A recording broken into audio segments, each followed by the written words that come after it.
వాళ్ళ కోసం పోరాడతాం, అవసరమైతే రోడ్లు ఎక్కుతాం, ధర్నాలు చేస్తాం, దీక్షలు చేస్తాం. ప్రతి కాజ్ కోసం, పేదవాడి కోసం పని చేస్తుంది వైఎస్ఆర్ కాంగ్రెస్ పార్టీ అని హెచ్చరిస్తున్నాను. నేను ఎందుకు భయపడాలి? నేను చేయని తప్పుకి మీరు అక్రమ కేసులు పెడుతుంటే నేను ఎందుకు భయపడాలి?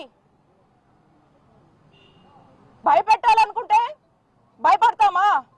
ఒక కేసు కట్టారు, 2 కట్టారు, 3 కట్టారు, వరుస పెట్టి కడుతూనే ఉన్నారు. ఎక్కడ ఆపారు మీరు? ఎక్కడ మా అనుకుంటున్నారు? ఇదే నేను అధికారంలో ఉన్నప్పుడు తలుచుకుంటే ఒక క్షణం ఎన్నిసార్లు తిప్పుండేదాన్ని మిమ్మల్ని. మీ ఊహకే వదిలేస్తున్నా. అది మా మంచితనం, అది మా మంచితనం.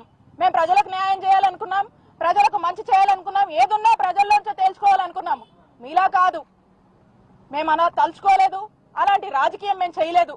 నేను ఇప్పుడు చెప్తా ఉన్నా, నా నిజాయితీయే నా బలం, నా నిజాయితీయే నా ధైర్యం.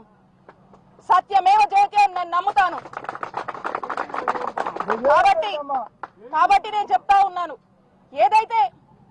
ఏదైతే అందరికీ తెలుసు, అందరూ నమ్ముతారు, మన పెద్దలు కూడా అంటూ ఉంటారు, ఏదైతే ఒక విత్తనం మనం నాటుతామో అదే ఒక చెట్టు అవుతుంది అనే ఒక నానుడు ఉంది. మీరేదైతే ఒక విష సంస్కారం, మీరేదైతే దానికి మరి ఏదైతే నాటారో, మరి ఆ విష సంస్కారం రేపు చెట్టు అయినప్పుడు దాని ఫలితాలు ఎలా ఉంటుందో మీ ఊహకే వదిలేస్తున్నాను. కాలం చాలా గొప్పది, ప్రజలన్నీ చూస్తున్నారు, ప్రజలకు అన్ని విషయాలు తెలుసు.